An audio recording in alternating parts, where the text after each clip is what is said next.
Vamos ler capítulo 7, o verso de número 36, a partir do 36. Diz assim, a partir do 36. Convidou-lhe um dos fariseus para que fosse jantar com ele. Jesus, entretanto, na casa do fariseu, tomou lugar à mesa. E eis que uma mulher da cidade, pecadora, sabendo que ele estava à mesa na casa do fariseu, levou um vaso de alabastro com unguento e, estando por detrás aos seus pés, chorando, regava-os com as suas lágrimas e os enxugava com os próprios cabelos. E beijando-lhe os pés, e os ungiu com unguento. Amém, queridos? Ore junto comigo. Pai, nós queremos te louvar, Senhor. Queremos te agradecer com esta palavra. Oh Deus, como a tua palavra é viva em nossos corações. Como a tua palavra tem poder para nos transformar, tem poder para nos curar, tem poder, Deus, para nos salvar, tem poder, Deus, para nos trazer, Deus, através do teu Espírito, a convenção do nosso pecado, da maldade, da injustiça. Oh Deus, te louvamos pela tua palavra, Senhor. Que o Senhor fale com o teu povo, Deus, nesta manhã, Pai. Fala com o teu povo, Senhor Deus.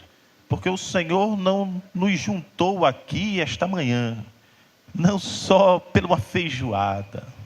O Senhor nos juntou aqui esta manhã, Senhor, não nos trouxe aqui simplesmente porque qualquer questão foi mudada.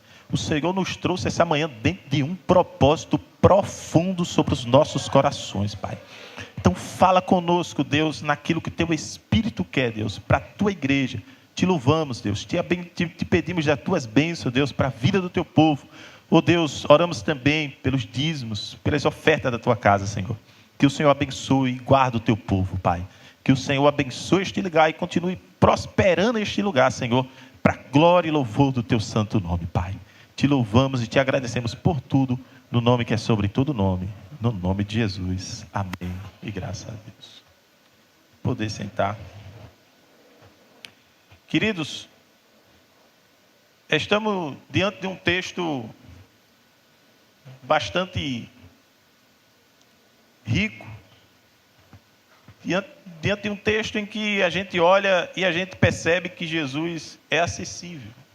Quando nós lemos esse texto, a gente percebe isso. Jesus, ele é acessível.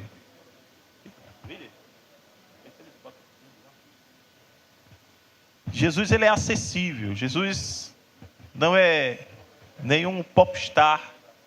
Jesus não é nenhuma pessoa em que as pessoas não conseguem chegar até ele. Apesar de que vários textos, quando nós vemos o Evangelho, nós vimos que uma multidão seguia Jesus, uma multidão estava com Jesus. Mas é importante nós falarmos isso, e que esse acesso que as pessoas têm até Jesus não é por acaso. É para que as pessoas entendam, compreendam, em que Jesus, você pode chegar até ele. Jesus não é alguém que é distante de você. Assim como ele era naquela época, 2000 anos, cerca de 2000 anos atrás, Jesus, ele é o mesmo. Ele é o mesmo Jesus acessível, que eu e você conseguimos chegar até ele, que eu e você rogamos a ele, que eu e você vamos até ele e ele nos recebe, que eu e você podemos lançar a nossa voz em oração e ele está ouvindo as nossas orações. Então Jesus, ele é simplesmente muito acessível, e quando a gente olha isso, você percebe que hoje em dia tem pessoas que você quer chegar perto, mas você não consegue. Mas eu venho nessa manhã te dizer que Jesus está aqui e você pode se achegar até ele. Isso é muito lindo, gente. Quando a gente lê os evangelhos, quando a gente lê textos como esse, particularmente isso enriquece meu coração, porque eu disse, poxa vida, eu consigo ter acesso a Jesus.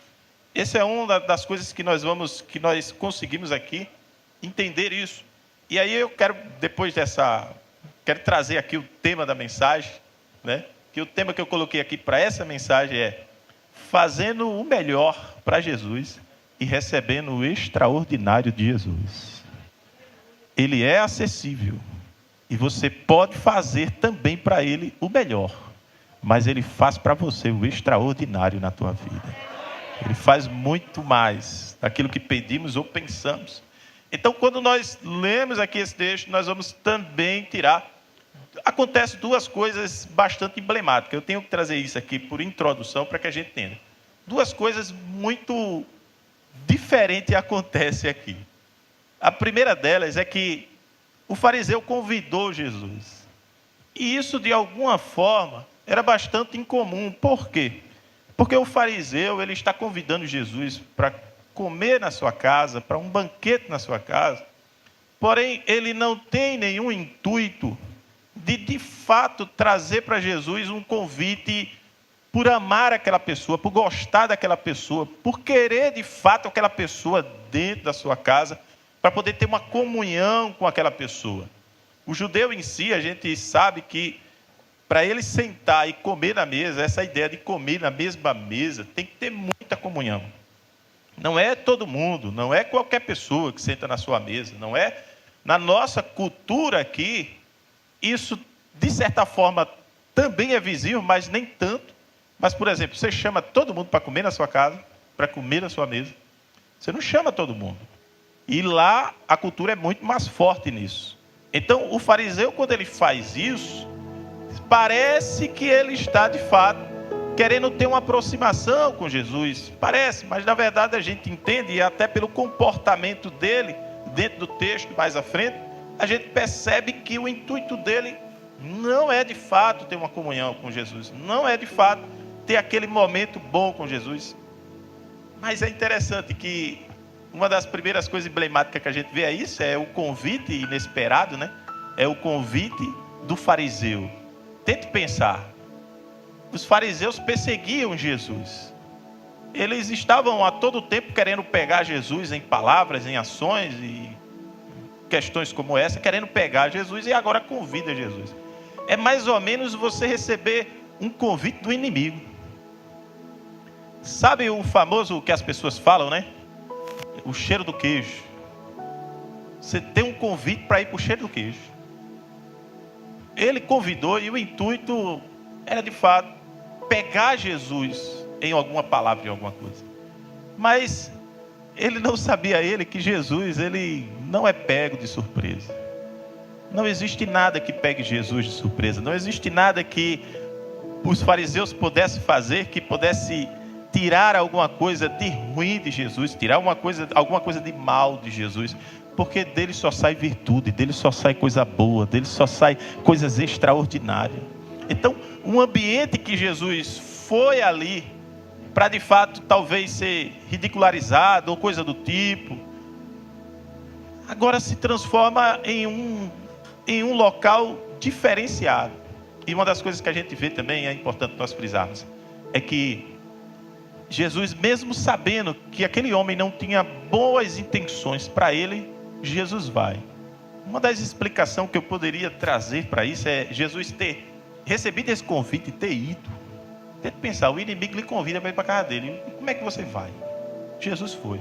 Uma das explicações que eu possa ter para isso é que Jesus ama tanto, é tanto amor que existe em Jesus, que até o pior fariseu possível da época, ainda assim, Jesus amava ele também. E o intuito de Jesus é salvar a todos. O amor de Jesus, sabe, não é só pelas pessoas que estão ali, os enfermos que estavam ali, mas o religioso que está distante dele.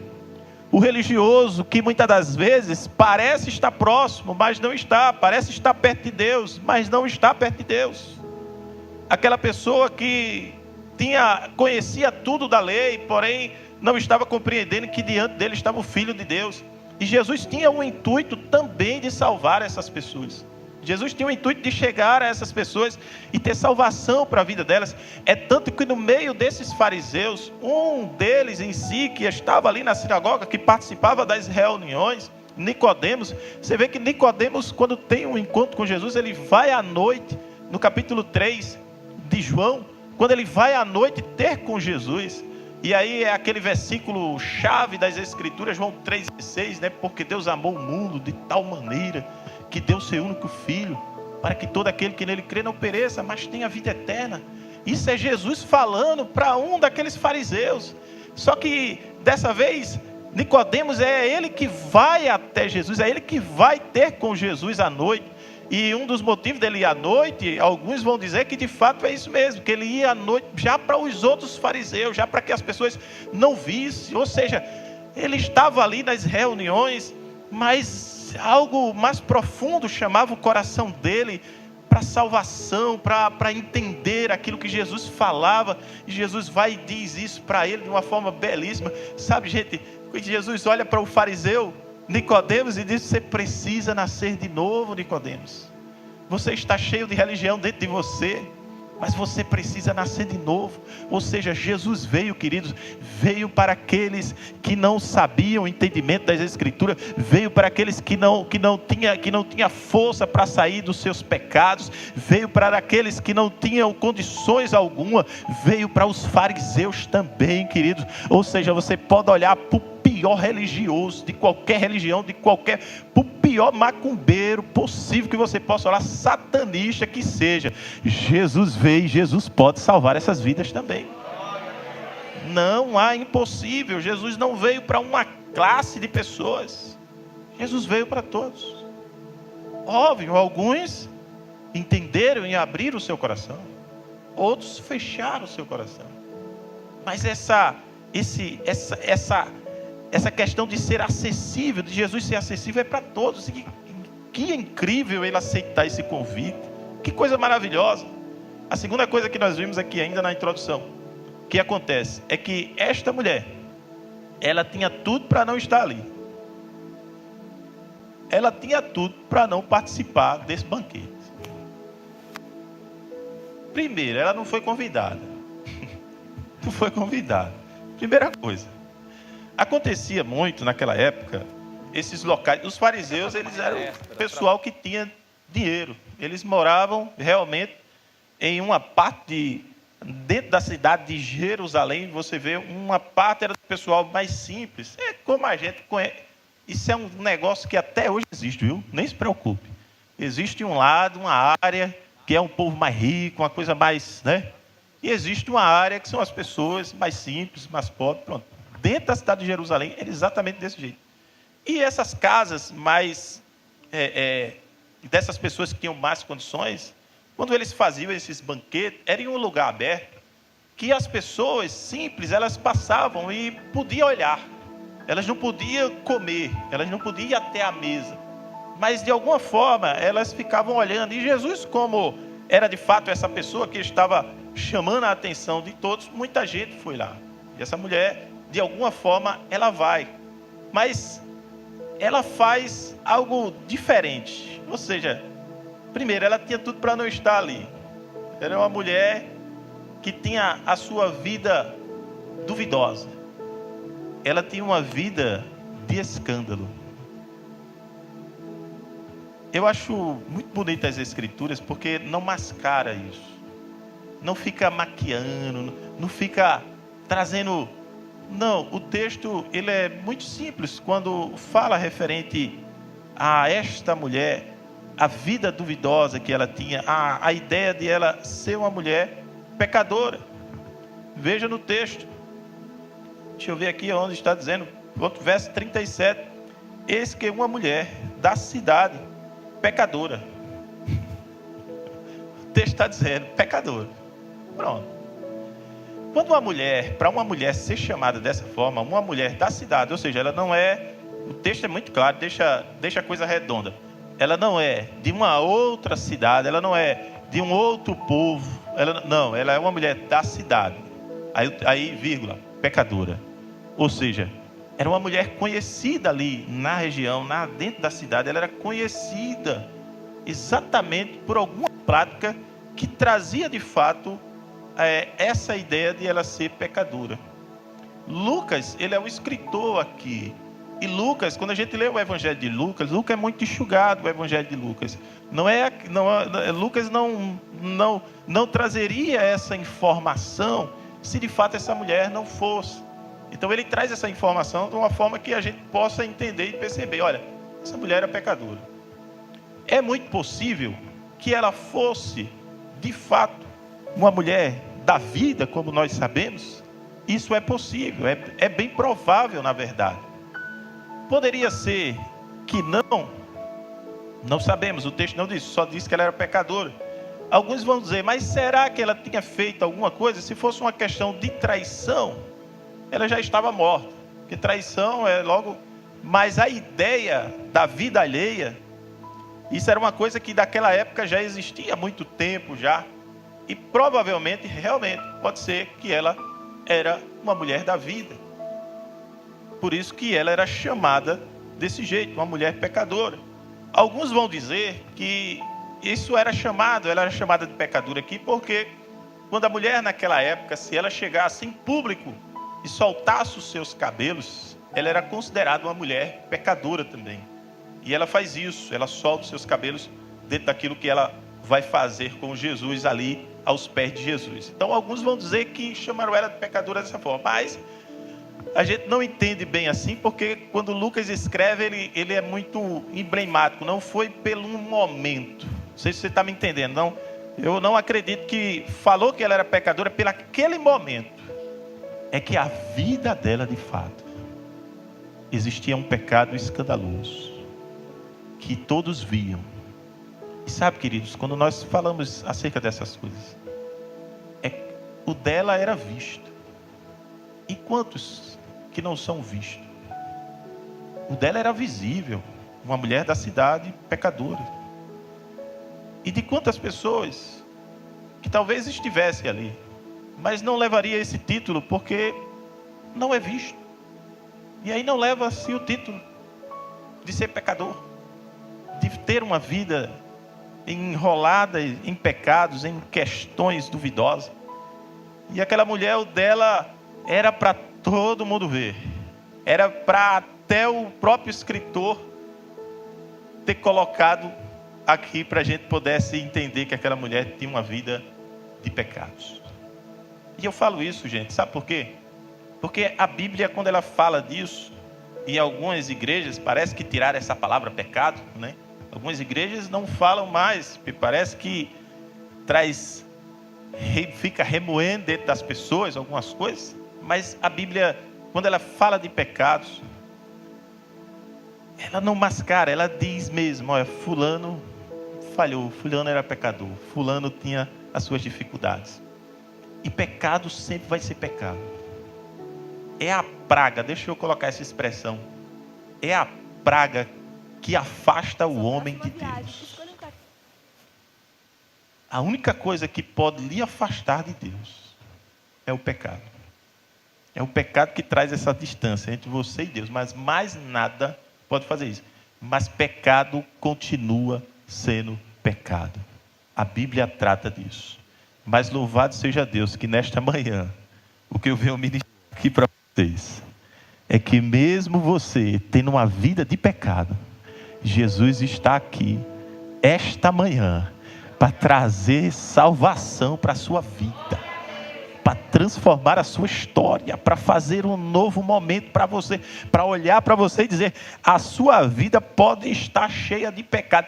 Eu tenho a solução aqui esta noite, esta manhã. Sabe, queridos, quando eu olho para textos como esse, eu me alegro muito, porque eu recordo que uma das coisas que fazia com que eu não corresse para Jesus, eu não fosse até Jesus, uma das coisas que me fazia era o seguinte, eu tenho uma vida de pecado. Não é possível que esse Jesus que os crentes falam, é impossível que esse Jesus queira uma pessoa como eu. Eu dizia isso para mim mesmo.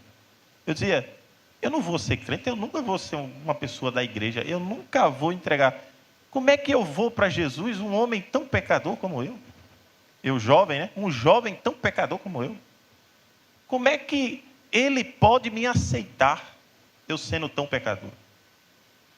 Mas aqui nesse texto, a gente encontra esse conforto.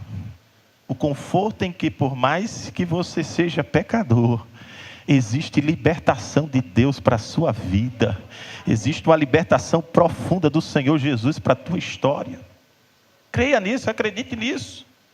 Porque quando nós olhamos, é como diz Romanos 5:20.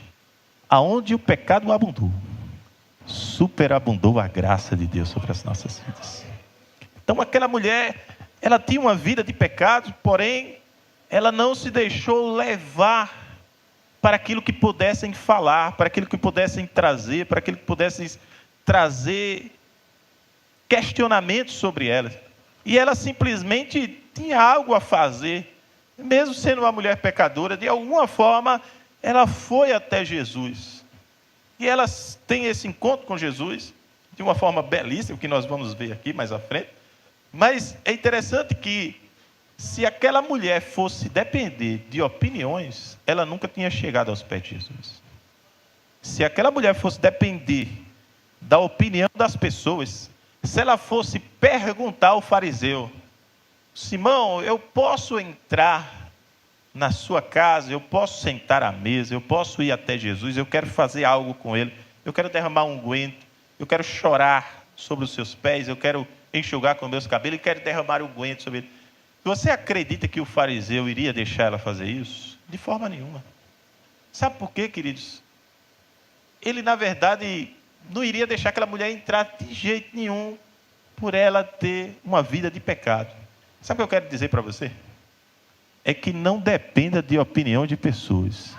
O que você tiver de fazer com Jesus, faça.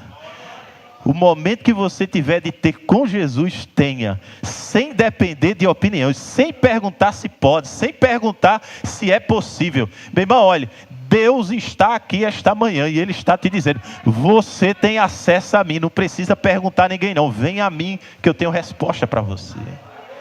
Então é esse Jesus que nós cremos, meu irmão.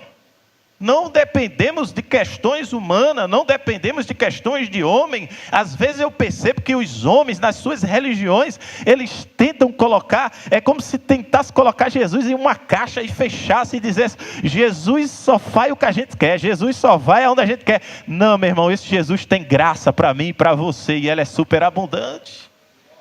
Não dependa de homens, de pessoas, não dependa. Se você for depender da opinião de pessoas, você está perdido. Ninguém nunca vai dizer. Quando eu não era crente, e aí às vezes eu boto assim para a gente entender que eu tenho que falar de mim, não dos outros. Mas as pessoas diziam: mas rapaz, isso é um pecador, só falta o que não presta esse camarada. Aí quando eu aceito Jesus, que eu estou na igreja, o povo diz: Pia, só quer ser santo agora. Não, irmão, sinceramente, você vê que é opinião, nem quando você... Se você não está, se você está, então, meu irmão, se você depender da opinião das pessoas, você está perdido. Dependa só de Deus. Dependa só da graça de Deus sobre você. Essa mulher, ela tinha a sua vida de pecado, tinha as suas questões, mas ela não dependeu. Ela é como se ela focasse os seus olhos em Jesus e não visse mais nada, só visse Jesus. E ela começa, de fato, a fazer algo, que aí é onde nós entramos agora na mensagem, ela começa a fazer algo diferente. Está cheio de gente ali. Alguns se colocando como santo, que eram os fariseus, eles se sentiam assim mesmo, eles se sentiam santo demais, ao ponto de não tocar em qualquer pessoa, ou de não reverenciar qualquer pessoa, eles se sentiam dessa forma. E aquela mulher, a pecadora, a que é trazida no texto como a mulher da cidade pecadora, aquela mulher é quem vai fazer algo diferente para Jesus. Ela chega aos pés de Jesus, como nós lemos aqui no texto, ela chega aos pés de Jesus, derrama sobre ele suas lágrimas, ela chora, olha que coisa linda, gente. Ela chora nos pés de Jesus, ao ponto de molhar os pés de Jesus. E ela, para enxugar, ela não tem como pegar nenhum pano, não tem como pegar nenhum tecido para poder limpar. Ela simplesmente com os seus cabelos. Que ideia aquela dela, né? Pegar os seus próprios cabelos, óbvio, né? Ela tinha um cabelão, né? Pegou os seus cabelos ali e enxugou os pés de Jesus. a gente entende que foi nessa ideia. Ela chorou, molhou os pés de Jesus, enxugou com seus cabelos e derramou unguento sobre ele, um perfume caríssimo, um perfume que nem todo mundo tinha, um perfume que às vezes se comprava para guardar, para o preço até aumentar, para se vender. Olha só que coisa. Para você ver o nível de valor que tinha esse perfume. Alguns tinham como uma economia mesmo, como uma ideia de guardar o seu dinheiro, como se fosse uma poupança, digamos assim, só para a gente entender. Alguns tinham até essa ideia de comprar como se guardasse o dinheiro, porque na hora que você quisesse, você conseguiria vender pelo um bom valor esse unguento, esse perfume, esse óleo precioso. Mas ela ali, querido, ela é como se ela olhasse, sabe? É como se ela olhasse dentro da casa dela e dissesse: o que é que eu tenho de precioso aqui para levar a Jesus? O que é que eu tenho de precioso? Eu tenho esse perfume. Eu tenho as minhas lágrimas para chorar. Eu tenho os meus cabelos. Eu vou dar o melhor para Jesus. E ela vai até lá, faz isso com Jesus de uma forma belíssima e de uma forma extraordinária. Quando isso acontece, ela chega por trás de Jesus. E alguns se perguntam, né? Uma vez um jovem perguntou: como é que Jesus está na mesa e ela chegou por trás de Jesus? Diz o texto: está errado não, pastor, isso? Eu disse: não, está errado não, está certíssimo, está corretíssimo. Na verdade, a mesa naquela época era no chão, o próprio pano, ou alguns cheixos e uma madeira em si, em cima de cheixos, ou seja, era baixo. E não tinha cadeira, você sentava e geralmente colocava os pés para trás, né? E a parte da frente assim, para poder comer. Por isso que o texto diz que ela chega por trás de Jesus. E aquela cena toma agora toda a atenção de uma mulher duvidosa, de uma mulher que era aclamada por todas como pecadora, mas que agora entrou e roubou a cena de tudo. Tudo parou agora para aquela mulher fazer aquilo. É interessante que ela faz aquilo de uma forma belíssima e Jesus não impede que ela faça, Jesus deixa ela fazer. O fariseu fica falando consigo próprio, dizendo: olha, se esse aí soubesse quem é esta mulher, aí sim eu acreditaria que ele fosse profeta. Se ele soubesse, ele não deixaria ela fazer isso com ele. Uma pessoa impura tocar, já que ele diz quem ele diz que é totalmente puro, que é o Filho de Deus. Como é que ele deixa? Ele diz que é profeta. Como é que ele é profeta? Ele não entende, ele não sabe a vida desta mulher. Era isso que o fariseu queria dizer. Se ele soubesse, ele iria parar com isso. Mas Jesus vai para tudo e conta uma parábola. Que coisa linda, gente. Jesus vai contar uma parábola dentro do texto que nós lemos. Jesus conta uma parábola. Ele disse: Simão, existia 2 credores. Um devia 50 denários e outro devia 500 denários. E todos os 2 foram perdoados a sua dívida. Qual dos 2 será mais grato? Aí ele responde: olha, vos digo que aquele que devia mais.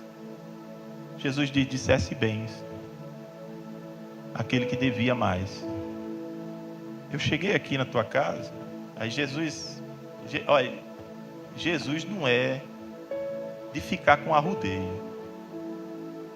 Jesus não é de ficar com pantinho, com lenga-lenga. Jesus foi lá, disse a parábola, deixou ele responder, ele mesmo respondeu com as palavras dele. Aí Jesus vai lá e quebra o negócio com quem está ali. Diz: olha, eu cheguei na tua casa e tu não me desse água para lavar os pés. Que isso era uma coisa muito comum que se fazia. Não me desse água para lavar os pés. Mas desde que eu cheguei que essa mulher chora sobre os meus pés. Quando eu cheguei, você também não me deu o ósculo, que era um beijo, na nossa cultura, um aperto de mão bem caloroso, um aperto de mão ou um abraço, dizendo: seja bem-vindo. No caso lá, era um beijo. Essa mulher, desde que chegou, Simão, tu não fizesse isso, mas essa mulher desde que chegou, ela não para de beijar os meus pés. Disse, ó, Simão, tu não me desse óleo, que era também um outro costume, que desse um óleo para que a pessoa pudesse se ungir em si. Ele disse, olha, essa mulher me trouxe um vaso de alabastro com unguento. Ou seja, o que ele não fez, se sentindo santo, aquela mulher que era pecadora fez muito mais do que o que era para ser feito. Jesus não teve a reverência do fariseu, mas sempre quando alguém não fizer o que é para fazer para Jesus, pode ter certeza, vai se levantar outra pessoa e vai fazer. Isso é muito bonito, não é, gente? Não adianta. Simão fariseu teve a oportunidade, escute isso, meu irmão. Ele teve a oportunidade de servir Jesus, de receber Jesus com toda a honraria que ele merecia.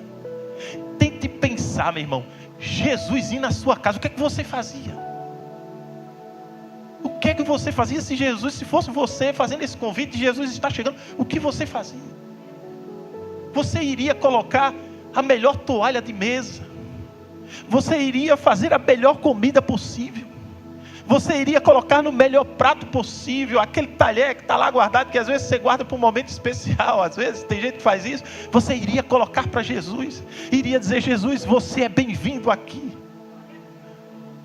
Aquele homem teve a oportunidade de fazer isso, mas não fez. Tem gente às vezes que está com essa oportunidade e está deixando passar. Tem gente que está com a oportunidade de fazer isso e não está fazendo. Jesus está acessível a você. Jesus está dizendo, eu vou para o convite, eu estou aqui. E tem gente que não está servindo Jesus como deveria servir.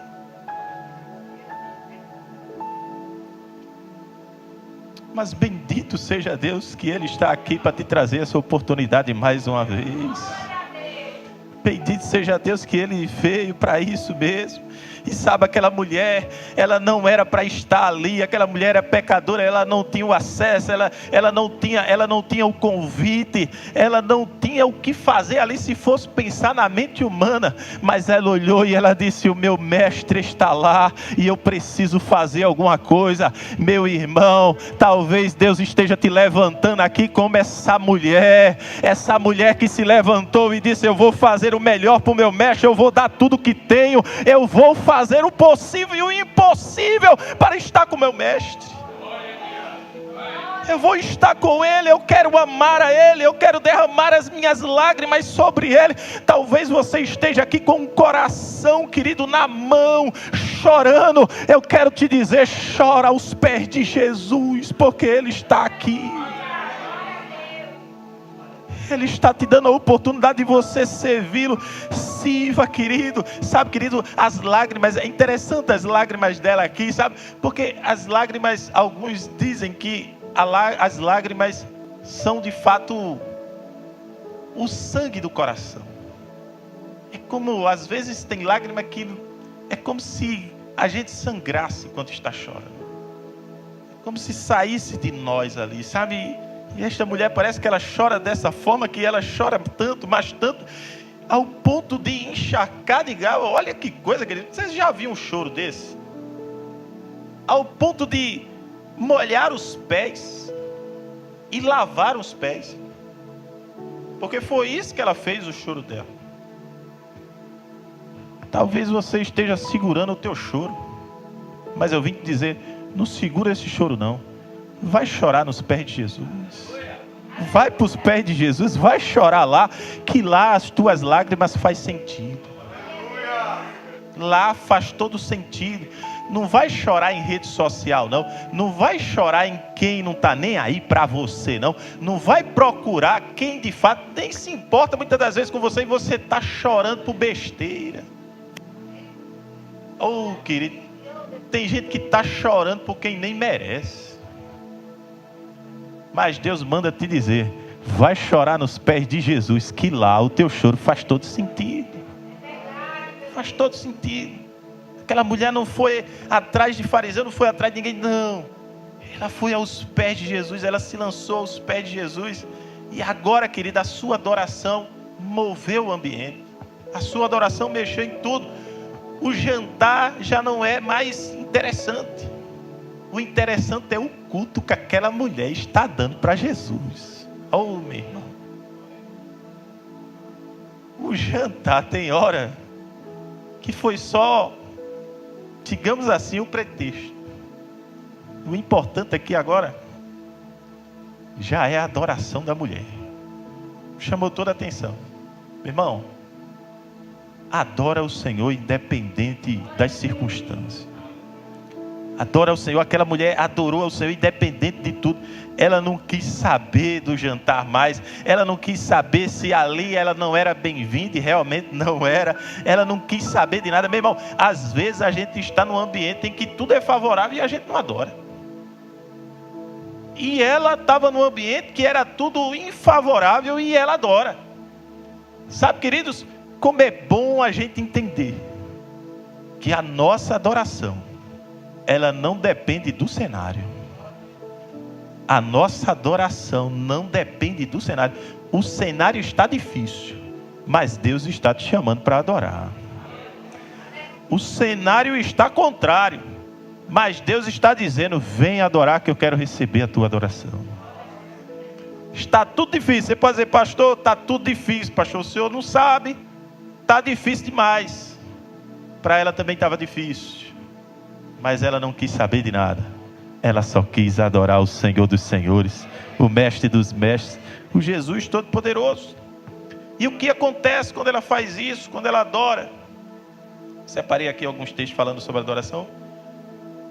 Mas olha só, queridos, quando ela adora, o que acontece? Segundo ponto, nós estamos aqui porque Ele permitiu, e isso é a graça de Deus. Ou seja, ela fez o que fez dentro da graça. Ela recebe essa graça restauradora de Jesus.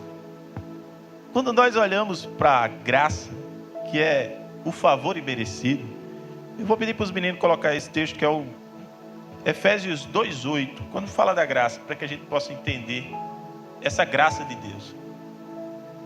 Que diz assim, ó: porque pela graça sois salvos, por meio da fé. E isto não vem de vós, é dom de Deus. Não vem das obras, para que ninguém se glorie. Pronto, até ali mesmo. Sabe, queridos, isso é a graça de Deus. É um favor de fato imerecido. Você não merece. Entenda isso. Rapaz, quando eu entendi isso no meu coração, eu estou como uma flecha. Você não merece isso, não. Você está aqui esta noite. Quem é crente em Cristo Jesus, graças a Deus, você está aí bonitinho, cheirosinho, bem organizado, tal, tudinho. Deus tem te abençoado. Eu quero te dizer que você não é merecedor dessa graça. Essa bondade de Deus sobre você.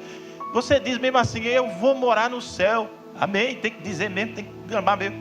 Mas eu quero te dizer que você não merece isso. Isso é a graça de Deus. Como é linda a graça de Deus. Quando a gente se encontra com ela, né? A graça, ela é tão extraordinária que esse texto de Paulo, a gente vai ver que ele vai dizer, ó, não é pelas obras. Você pode fazer tudo, mas se é salvo é pela graça. Martinho Lutero diz um negócio interessante sobre a graça. Ele diz mesmo assim, é interessante a frase dele: a lei diz, faça isso, e isso nunca é feito. A graça diz, creia nisso, e tudo já foi feito. Essa frase de Lutero é interessante demais. Eu vou repetir ela para você entender. Ele está dizendo o seguinte: olha, a lei, que aquilo que vinha do Antigo Testamento, você não teria condições de cumprir ela. De forma alguma você cumpriria esta lei. Você não tinha condições.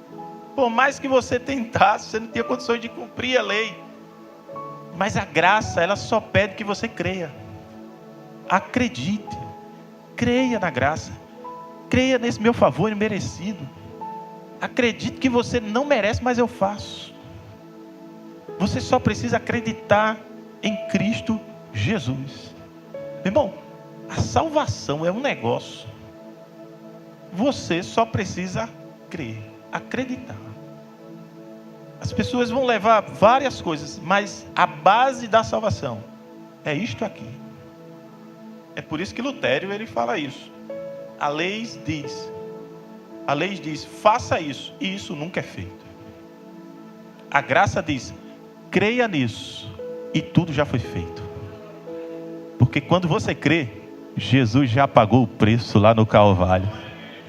Quando você crê, queridos, o preço dos teus pecados já foram pagos lá na cruz do Calvário.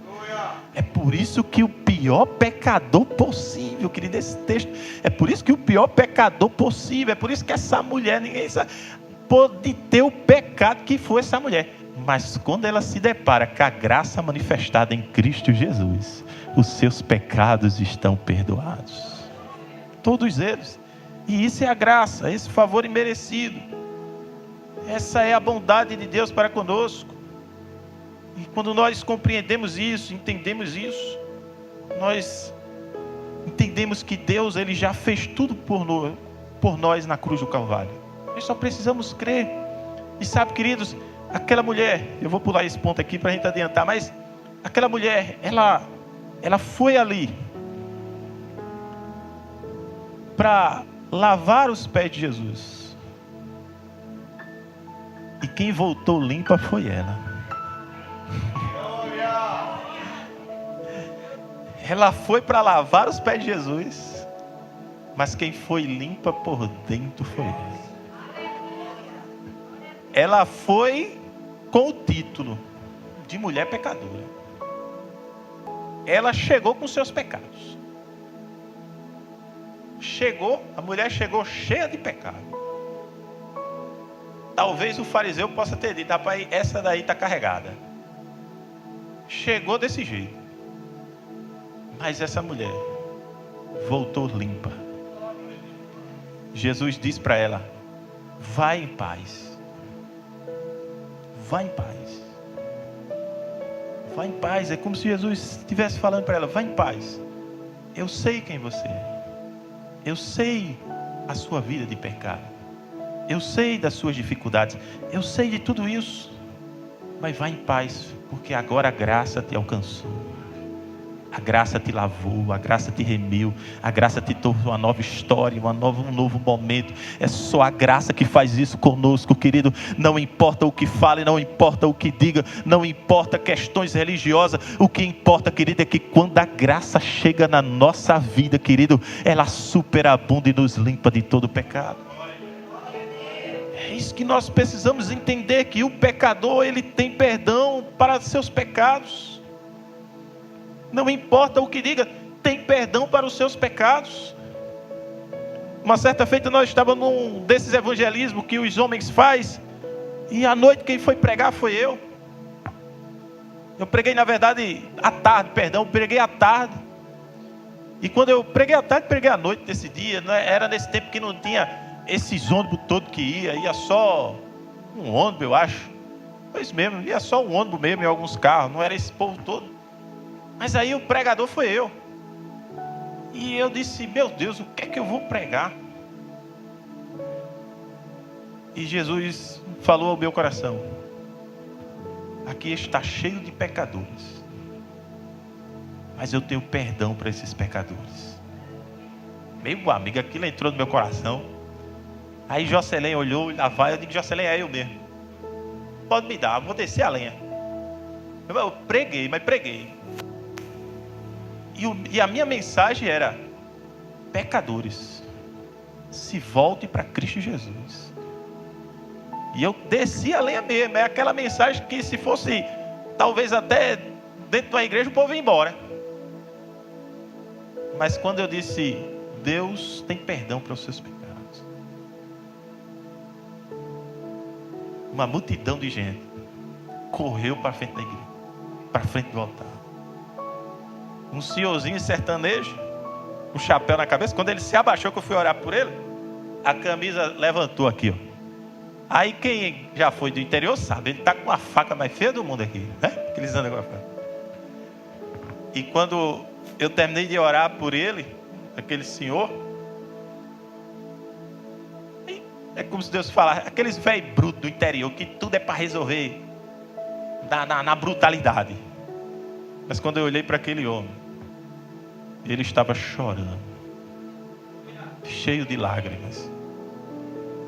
E ele olhou para mim e disse: eu sou um pecador, mas Jesus, eu entendi que Jesus me aceitou, mesmo eu sendo um pecador. Oh, queridos, como é bom quando a gente entende que a graça tem essa restauração para as nossas vidas. Que por mais que a gente seja falho, que por mais que as coisas aconteçam, que por mais que você tenha uma vida de pecado, Jesus está dizendo essa manhã ao teu coração: eu posso te limpar de tudo isso. Eu sou aquele que limpa o teu coração, que limpa a tua alma. Talvez você veio aqui esta manhã sujo, mas Jesus está dizendo: eu posso te tornar limpo. Você pode sair daqui totalmente limpo. Como essa mulher que entrou suja, com os seus pecados, mas que teve uma atitude de chorar aos pés de Jesus e entregar tudo a Jesus. E Jesus diz: vai em paz. Jesus quer dizer essa manhã para você também: vá em paz, porque eu te limpo de todos os pecados. Sabe, querido, quando nós vimos coisas como essa, nós percebemos que nós somos fracos. Nós não somos ninguém, somos muito fracos, mas que Jesus é que é forte por mim e por você. E Ele, esta manhã, Ele só quer isso de você. Ele só quer que você creia. Ele só quer que você derrame o seu coração. Ele só quer que você se arrependa dos seus pecados. E arrependimento, queridos, não é remorso. Arrependimento não é ficar com lenga-lenga, não sei o que, e lá vai, aí depois faz a mesma coisa e volta aqui. Não, queridos, arrependimento é algo verdadeiro, que você coloca no seu coração e você diz: é isso que eu quero para a minha vida. Eu quero viver com Jesus, eu quero estar com Jesus. Sabe, queridos, como é bom entender que Jesus nos traz esta manhã de Santa Ceia, aonde nessa ceia nós trazemos isso, exatamente isso, a ideia em que Cristo Jesus morreu na cruz do Calvário para nos dar vida. A morte dele foi para isso, para que a gente estivesse vivo nele, estivesse nele, se permanecesse nele até a sua volta. E esse é o intuito de Cristo Jesus esta manhã comigo e contigo. E que nós podemos olhar para as nossas dificuldades e entender que Ele tem perdão para as nossas vidas. Essa mulher, ela compreendeu isso. Ela buscou isso em Cristo Jesus. E é interessante que os discípulos olham todos ali e eles vão se questionando. Ele diz: quem é este? Lá no finalzinho, já no verso número 49, quando eles dizem, os que estavam com ele à mesa começaram a dizer entre si: quem é este que até pecado perdoa? Quem é esse? Ele cura, ele faz tantas coisas, mas até pecado ele perdoa. Porque para perdoar pecado, queridos, só Deus. Jesus está dizendo: eu sou Deus. Eu sou o próprio Deus. Eu não sou, usando a linguagem dos jovens de hoje, né? Eu não sou sabor Deus, não. O jovem entende. O jovem gosta desse negócio. Eu não sou sabor Deus, não. Eu sou o próprio Deus. Para perdoar pecado, para trazer vida nova para você, para resolver essa situação na tua vida, para resolver essa calamidade que se encontra na tua alma, para resolver qualquer situação. Eu estou aqui para perdoar pecados. Eu posso, eu sou o próprio Deus encarnado, estou com vocês aqui e eu perdoo pecados. Eu sou o Cristo que faço todas as coisas. Não há impossível para mim, não há barreiras para mim, não há pecados grandes o suficiente que eu não possa te limpar de todos eles. Não há nada que eu não possa fazer. Eu sou esse Cristo Jesus que nos limpa, que vos limpa de todo pecado. Sabe, queridos, deixa eu convidar os meninos já para vir para aqui. E eu quero que você reflita nisso essa manhã. Em que por mais dificultosa que esteja a tua vida, a tua alma, a situação que você se encontra com você mesmo. Às vezes são questões que você não tem realmente como falar com ninguém, que ninguém vai lhe entender, que ninguém vai lhe compreender. Mas Jesus está dizendo: eu compreendo você.